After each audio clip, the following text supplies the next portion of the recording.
اللہ کا بے پناہ فضل و کرم ہے کہ اس نے کرۂ ارض پر کہ جہاں پر بہت ساری مخلوق آباد ہے، جس کے اندر حیوانات بھی ہیں، جمادات بھی ہیں، نباتات بھی ہیں، ان سب کے اندر نوع انسانی میں ہمیں اشرف بنایا، اور اشرف اس معنی کر کہ امت جناب محمد مصطفیٰ صلی اللہ علیہ وسلم میں ہمیں مولا رب العزت نے پیدا فرمایا۔ جناب خاتم النبیین اشرف المرسلین محمد مصطفیٰ صلی اللہ علیہ وسلم، جو تمام انبیاء کرام و رسل عظام کے سردار ہیں،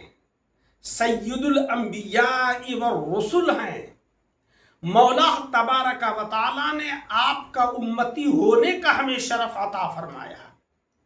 لیکن ہماری یہ کم سعادت مندی ہے کہ ہم نے آقا علیہ السلام کی تعلیمات کو کما حقہ نہیں اپنایا، جس کی وجہ سے ہم قسم قسم کے امتحانات کے اندر مبتلا ہیں۔ دنیا کے اندر بہت ساری پریشانیوں کا شکار ہم اس لیے ہیں کہ ہم نے پیارے آقا علیہ السلام کا نورانی راستہ کما حقہ نہیں اپنایا۔ ہم نے محض اسلام نماز پڑھنے کو سمجھ لیا، عمرہ اور حج کرنے کو سمجھ لیا، لیکن اسلام حقیقت میں صرف نماز پڑھنے ہی کا نام نہیں ہے، بلکہ اللہ تبارک و تعالیٰ نے جو قانون، جو ضابطہ، جو منشور ہمیں عطا فرمایا ہے، اس منشور کے مطابق زندگی گزارنے کا نام ہے۔ آج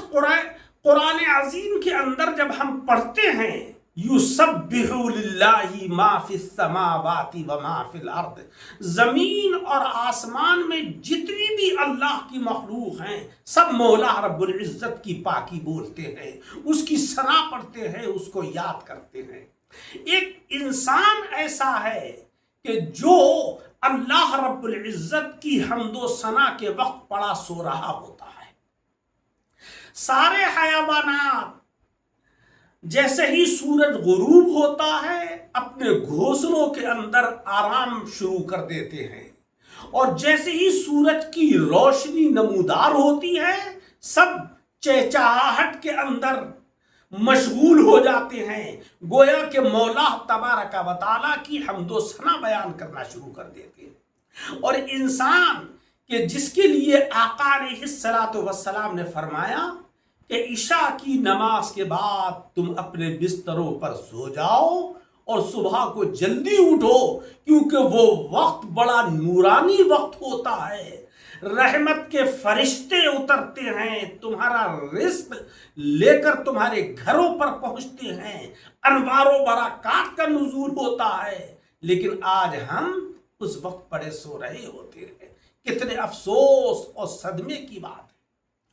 جبکہ کرۂ ارض پر حالات اس قدر ناگفتہ بے ہیں، بالخصوص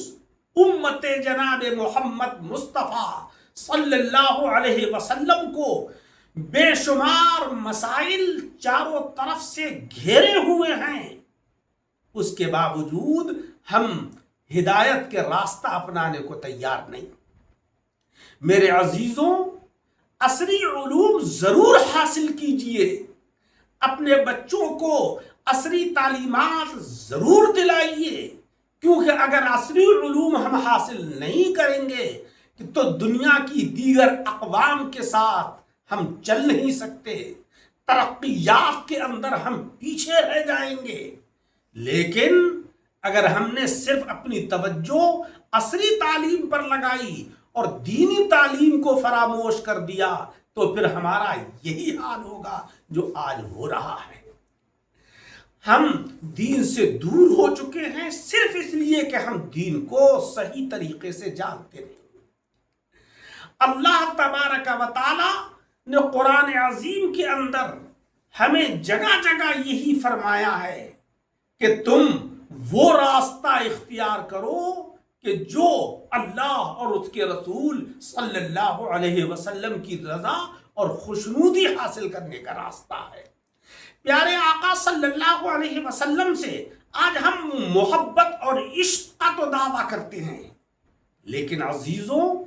حقیقت میں عاشق وہ ہے، محبت کرنے والا حقیقتاً وہ ہے کہ جو اپنے محبوب کی تعلیمات کو اپنائے، اپنے محبوب کی سیرت کو اپنائے، اپنے محبوب کے بتائے ہوئے راستے پر چلے۔ کسی شاعر نے کہا ہے لو کان حبک صادقا لأطعته ان المحب لمن يحب مطیع۔ اور قرآن عظیم میں مولا تبارک و تعالی ہمیں ہدایت فرما رہا ہے واعتصموا بحبل اللہ، تم اللہ کی رسی کو مضبوطی سے پکڑ لو۔ اللہ کی رسی کا مطلب اللہ تبارک و تعالی نے جو دین تمہیں عطا فرمایا ہے، قرآن عظیم کی شکل میں جو تمہیں ایک منشور دیا ہے، آقا علیہ السلام کی احادیث مبارکہ کی شکل میں تمہیں جو ہدایت کا ایک ذخیرہ عطا کیا ہے،